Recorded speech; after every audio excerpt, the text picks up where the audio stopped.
either live by the gun or you die by the sword.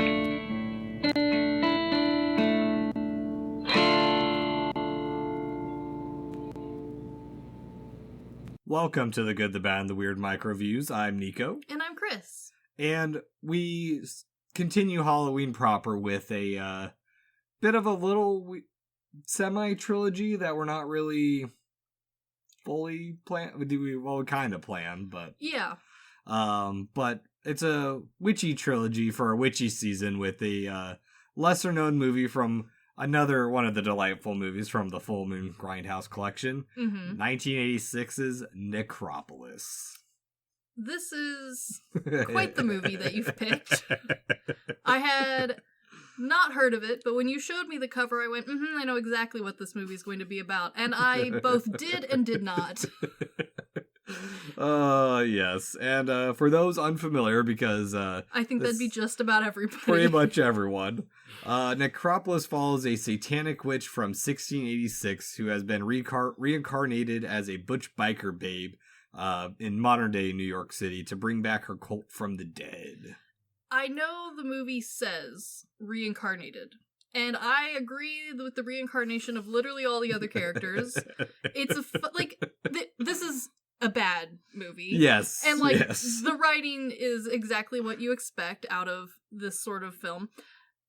I would argue, though, that this witch is barely reincarnated. She, gets a haircut and new leather chaps. Her defining feature is eyeshadow.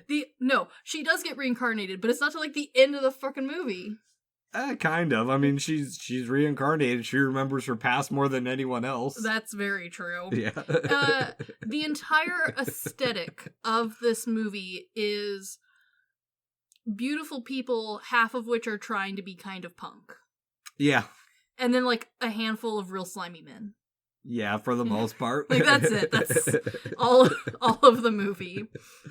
So, Necropolis is written and directed by Bruce Hickey. It stars Lee Ann Baker, Michael Conti, and Jackie Fitz. Honestly, all of them really haven't done a whole lot. Hickey did a 2009 TV movie called Buzz, and currently he's actually working on quite a few feature films right now. That's cool. After not having done anything since 2009. Good. Baker, I doubt anyone else knows, but she was the only other movie I know her from. She was the Pleasure Droid in Mutant Hunt, which is another one of the Grindhouse movies that we will probably cover in the future. I was gonna say, this movie is so far into the Grindhouse world that I feel like a lot of these guys are swimming in the same pool. Yeah, Conti and Fritz, they haven't done anything else either. Yeah. Of note. I mean, no one... For a movie that is very off the mainstream path, the acting's not terrible in this. No. It's not great either. No, it's very mediocre, but honestly, we've watched worse. Oh yeah, Beastmaster. Beastmaster's acting was terrible. All of the multi-headed shark movies acting was worse by a long shot. The acting in this is sometimes a little rough. A lot of it is the writing being kind of stiff or jumpy at times. Yeah. But for the most part, the acting's fine, especially by the main cast. The plot's cohesive enough. Yeah, you do know what's going on, minus my one large complaint. As someone who has trouble hearing and spends a lot of their time either reading the subtitles, which are not available on this film. Nope. Or reading lips to fill in the blanks, the audio of this movie is special. There's a lot of 80s punk rock. Yes. Which I like. That's fun. It is turned up so loud that I cannot hear anyone talking. And then to add insult to injury, because I feel like I've been becoming rather excelled in my lip reading experience. I have been practicing. I've been teaching myself as best I can. Yeah, the video and audio don't line up. No. Well, okay. Sometimes they do, sometimes they don't. So, to be fair, we are spoiled quite a bit because a lot of the older movies I end up picking are Criterion or Arrow, so... That's true, and I won't lie, I am also spoiled because if I watch these older movies, half the time I can find them, usually, for $1 or $2 at most, on the internet to watch. And I have a plugin that lets subtitles be automatically made. Is it always correct? No, but like it gets me by. This one I watched on the big screen, which unfortunately does not provide me with subtitles. So everywhere that I thought I was confused the first time I went through this, I was still confused, thankfully, the second time, because it was not audio. Yeah. It was just the writing decided that's where it's going. Yeah. Well, and so also, to be fair, what Full Moon does is they're trying to mainly archive 70s and 80s grindhouse movies. So. Oh, sure. And, like, I get it, and, like, honestly, from a DVD standpoint, it's not the worst. It at least feels like I didn't get a bootleg DVD. It has some previews. Yeah. Most of the previews were for buying a shirt. Yeah, it's just more merch. Yeah, but, like, honestly, at least that makes it feel like a legitimate company. Not mad. Yeah. There are a few special features that come with it, mostly trailers. Mm-hmm. Nothing really about the movie, but again, yeah, I didn't expect anything. No. So, honestly, I'm not terribly offended by the DVD, and, like, for your collection specifically, I think it is very nice to have. Yes. Because, well, also, like, the cover art for this is actually pretty dope. Oh, yeah. It feels like the cover of, like, some, like, punk album or something. Yeah, no, it looks very much like or an old school rock and roll. It would feel right at home at, like, with a Meatloaf. Yes, it would, definitely. It's got, like, the bike, it's got the zombie hands coming out of the ground, she's wearing all leather with her... The leather one-piece dress that doesn't have a back, very short skirt, and or not even fully knee-high boots. Oh, yeah, definitely. Like, and, like, it's all drawn. It's not even, like, real-life pictures. It's all, like, very artsy looking. Like, the concept of this is pretty cool looking. It is very, like, on the verge of being metal. Oh, yeah. Yeah.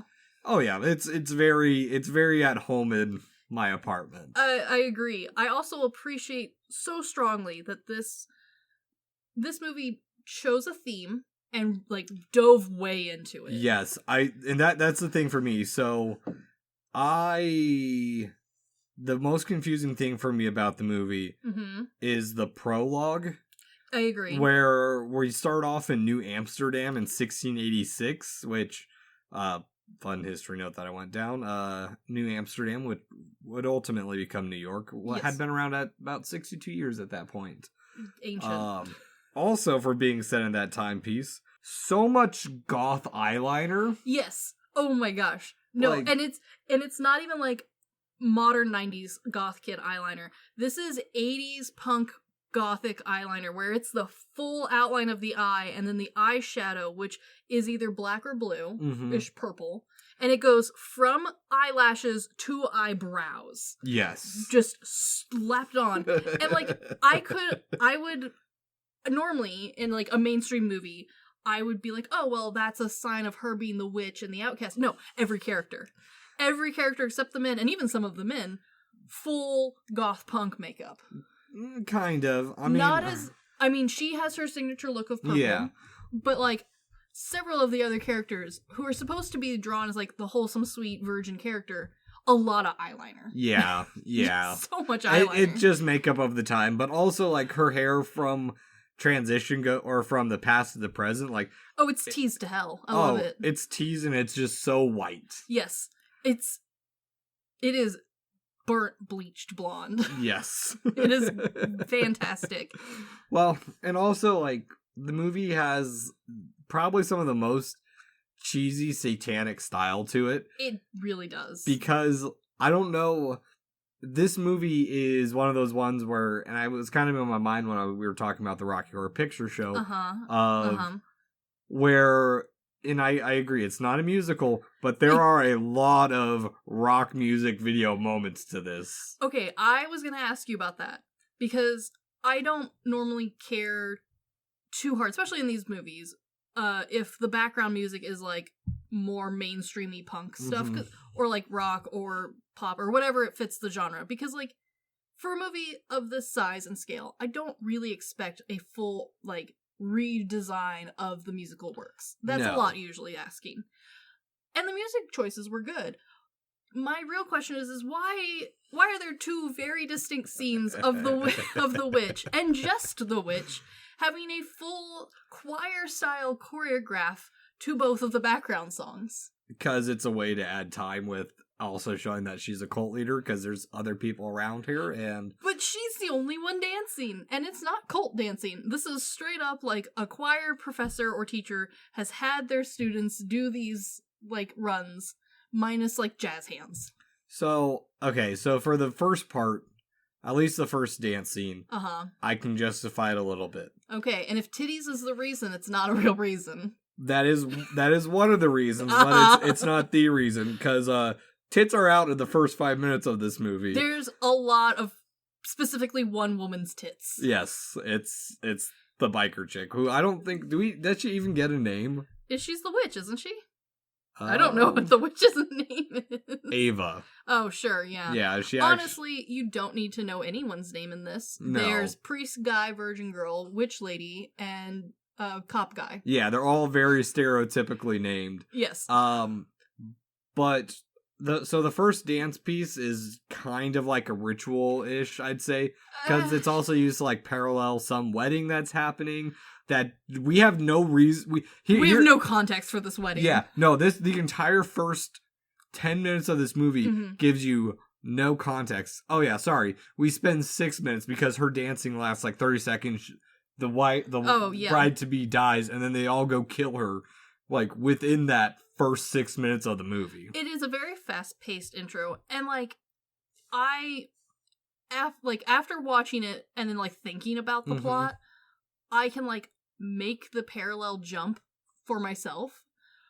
However, I would say you really need to be told a little bit more at the beginning of the movie as to like what the fuck is going on. I have a feeling that maybe some of this movie was potentially lost at one point, because honestly that would make a little bit of sense. Yeah, and I mean I could be completely off base on that too. We have watched plenty fully intact ones that make less sense, so you know. Yeah.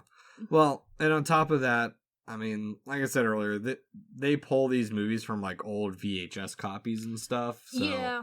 Like it's hard to know. Yeah.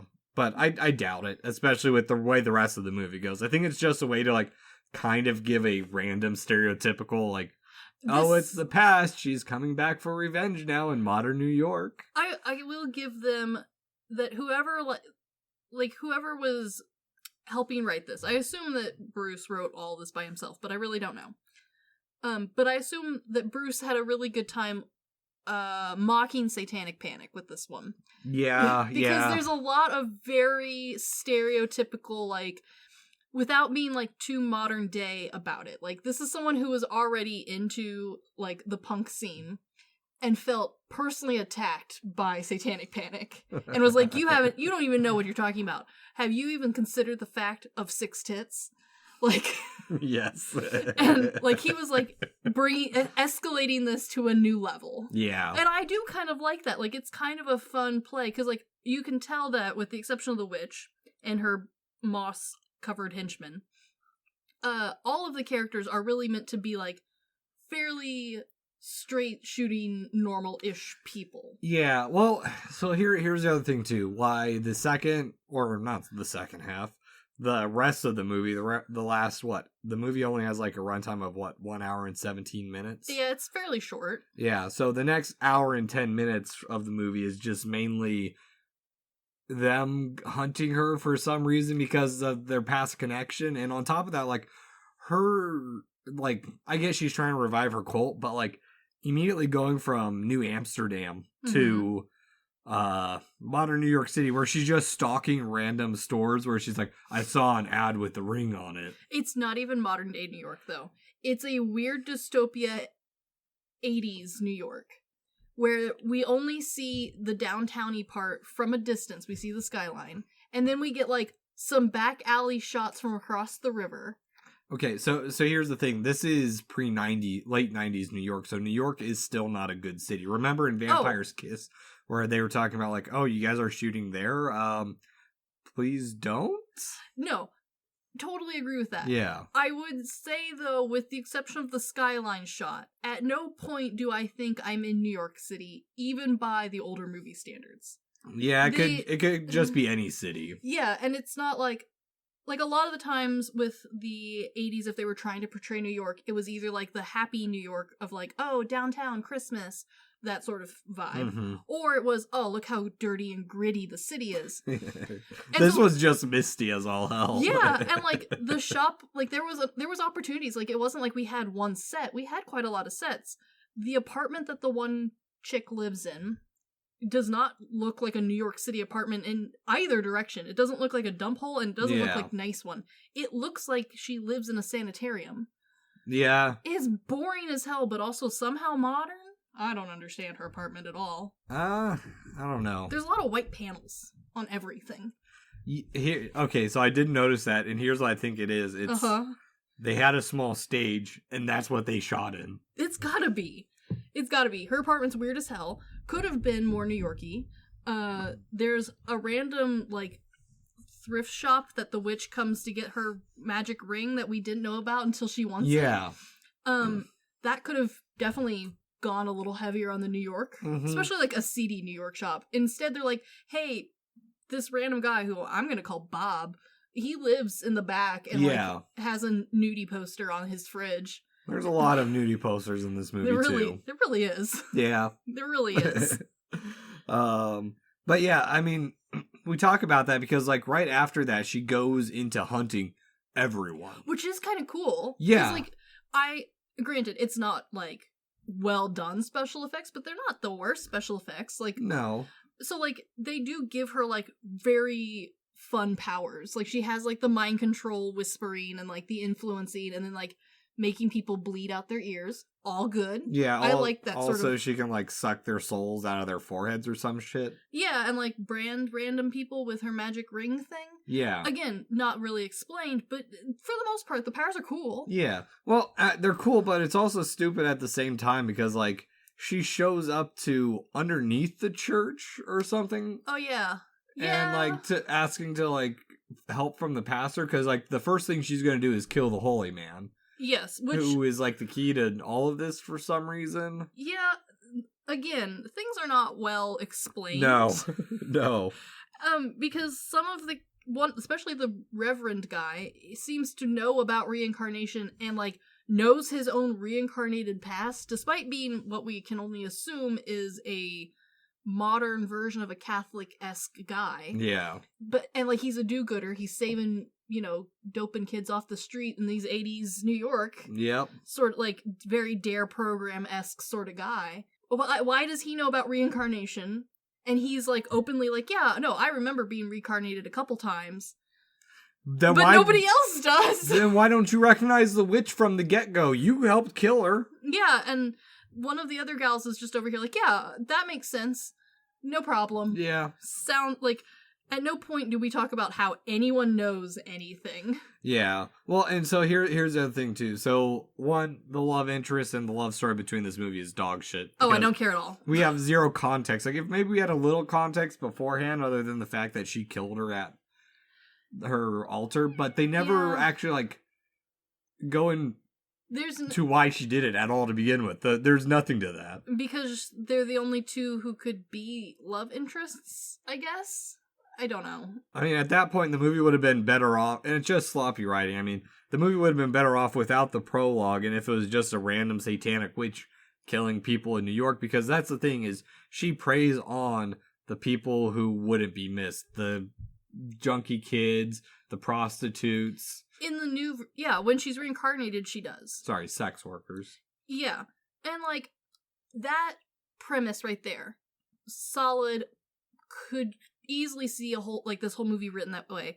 However, all of those people are just reincarnates from the last time, and they were normal-ass people as far as we know. And we don't even see them. Like, it just felt like they're like, well, we need to make the movie a little longer. We already have all this stuff showing up, so we gotta do this and show everyone at some point. And it's like kind of like in Rocky Horror Picture Show with the photograph in the beginning, where it's like some people will show up, some people don't, and it's like, eh. Yeah, it does very much feel like about halfway through the writing and filming portion, really good idea was struck upon, added, and then like no back rework was made to like really reinforce this new idea. No, because I mean we know it's all old school. Like no. This was a tight budget to begin with, so yeah, I have no doubt. But despite having a plethora of writing problems for a Grindhouse B horror film, I will say that the like horror elements not that bad. No, right, especially writing wise, like there's plenty of like fairly solid one-liners. Yeah, that, like tied in with the horror elements. It's fairly well balanced, and the horror's paced nicely. Yeah, you have a satanic witch sucking out souls through seduction. Yeah, and a magic ring of some kind. Yeah, don't understand the ring, but if you ignore that part, like.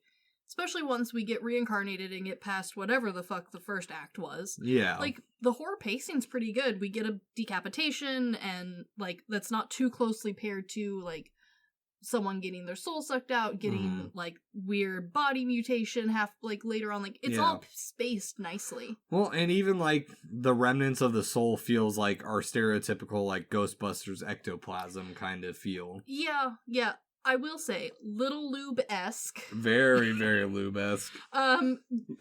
Little gel-styled, but, like, not the worst. No. It's at least, like, thought-provoking, and it matches the theme of the rest of the movie, so I'm not mad at it. No, that's fine. Yeah. I mean, and the effects are what they are. I mean, it's honestly, for the low budget, it's pretty good special effects. Granted, it kind of falls in the realm of like old school Phantasm, where a little bit, at least the first one, we're like, oh, it's the dwarf people, but you don't ever see their faces because we can't afford makeup, so they're just going to wear hoods the whole time.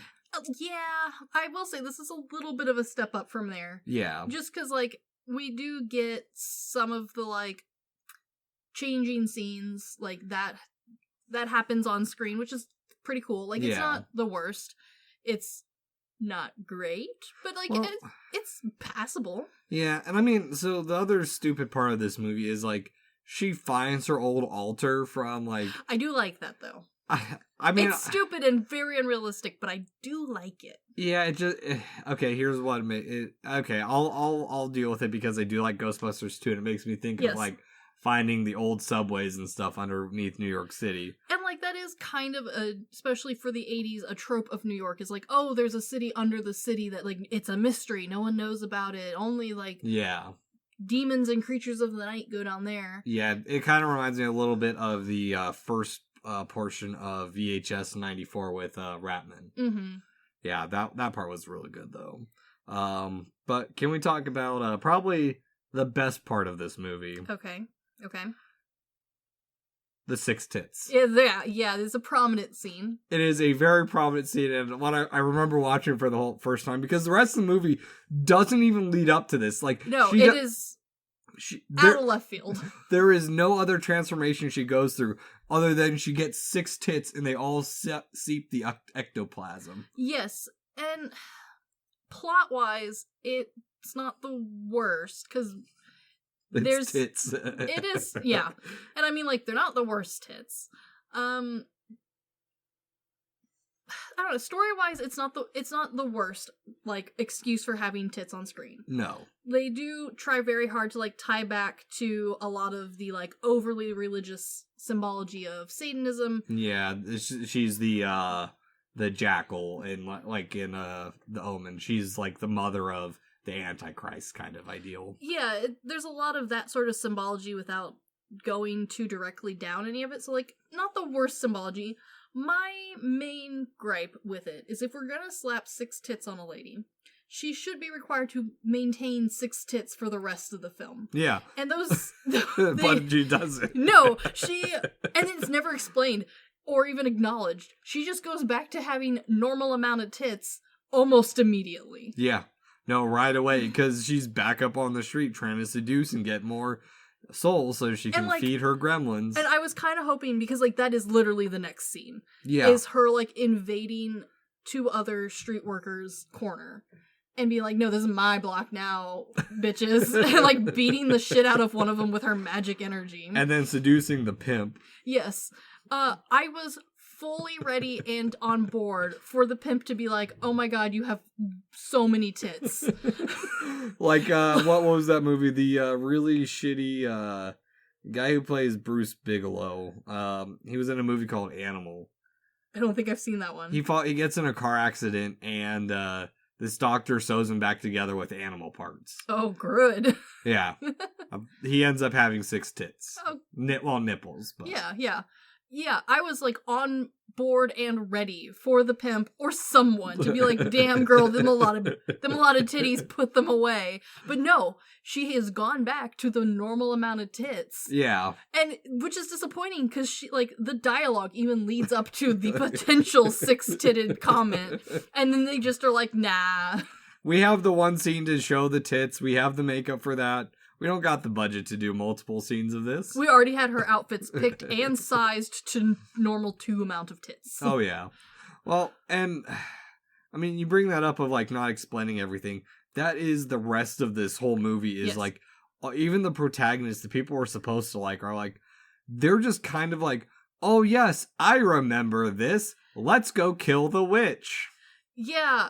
The only character who I have any like base argument for some of his actions is the priest one, because like in the middle of the evening he's just like, oh, I know what to do to kill a witch. You make sticks and you tie them together to make little crosses, and because I'm a priest that works, and like he sharpens the end of them, and like I will give that a very loose pass.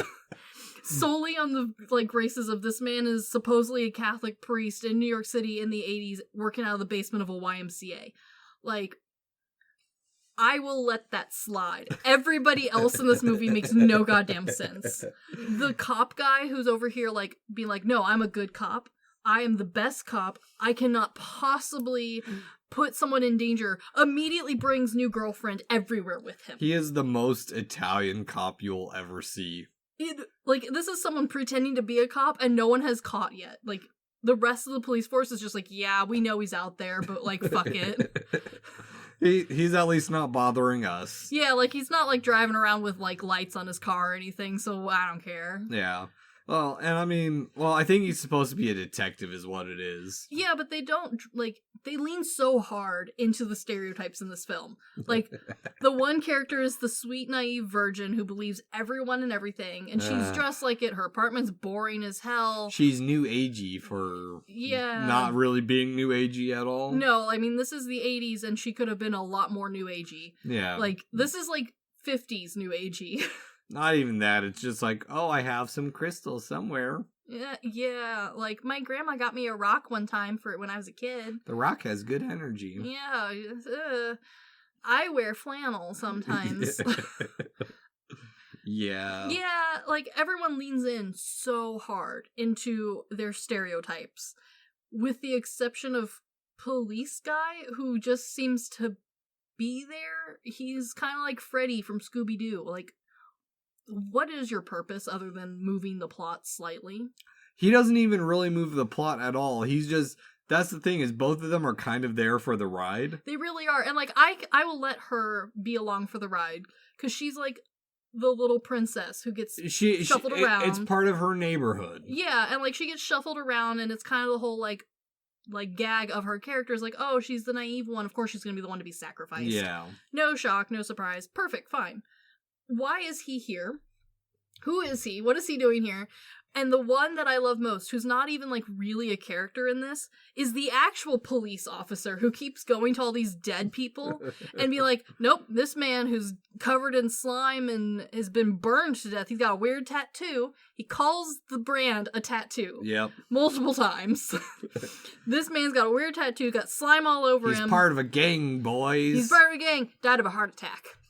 Doesn't even say, like, drug overdose, like, nothing. Just like, yeah, died of a heart attack. This other kid was doing dope. That's why he's like this. Sir, where are your medical qualifications? Well, and then that's the thing. One of the characters, like, brings that up in, like, one single line. He's like, no, he's got no dope in his system or whatever. And he's like, have you even checked? Have you even looked? He's like, I don't need to look.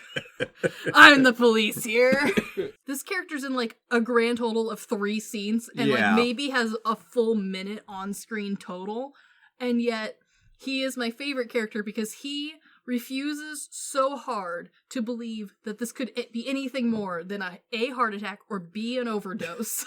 Yeah. In his God-fearing neighborhood. Yeah.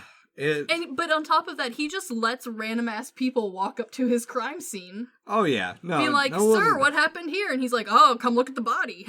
No one gives a shit at all in this movie. No shit. And that's what's great about it, is that, like, the witch is doing her own thing, and it feels very... They kind of just let her. Yeah, they kind of Scooby-Doo it and like, well, maybe we should do something finally, now that... She's, like, killed, like, 5 people. Yeah.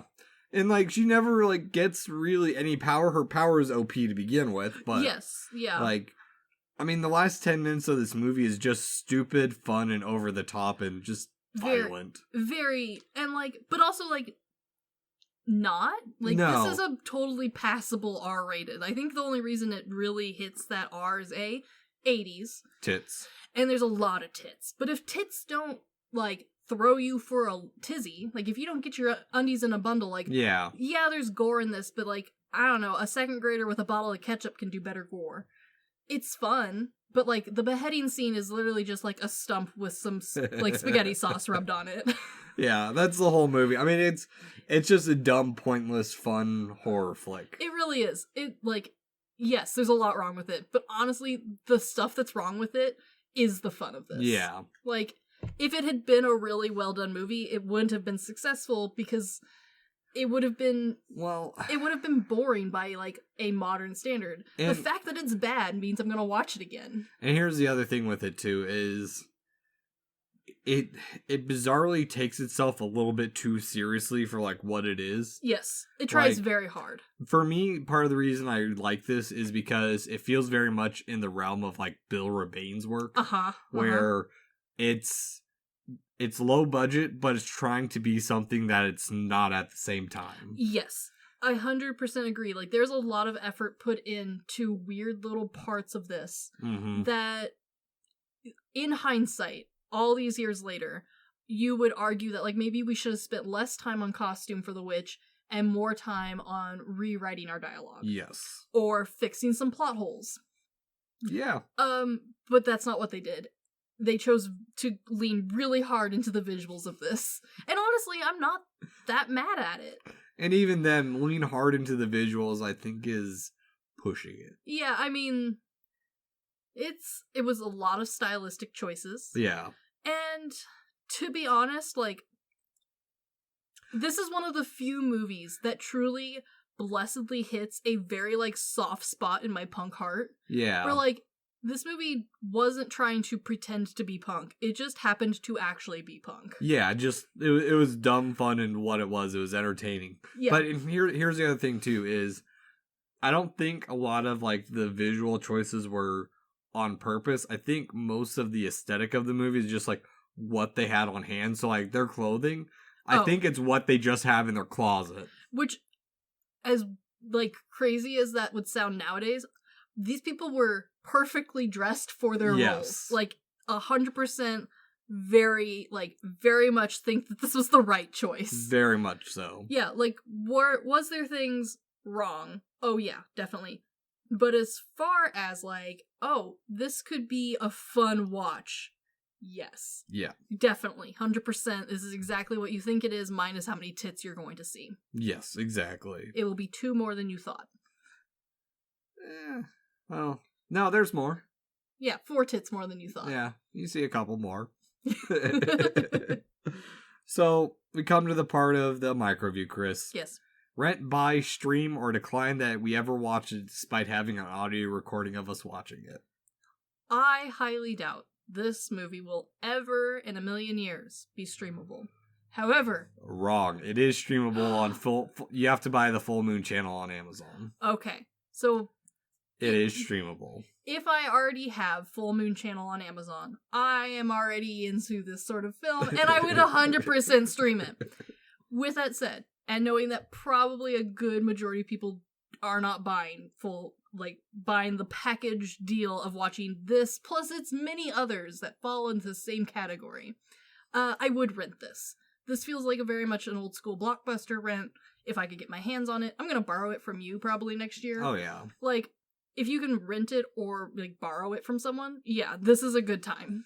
Yeah, this for me is a hard buy just because despite how bad it is, again, it's something I'm gonna go back to. It's something nice to have in my collection to be like, if someone brings it up of like, oh, what is this? Oh, let's watch this. Yes. It's a very like, let's watch this drunk kind of viewing. Yeah, definitely. And while there is some viewer discretion, because there is some gore, there is a good bit of tit, honestly, 9 out of the 10 friends that would watch this can watch this with no problem and giggle their way through it. Yeah, it's a fun watch. It is a fun watch. 100% a fun watch. Yeah, so, but anywho, this has been The Good, the Bad, and the Weird Microviews. Thanks for listening. Peace!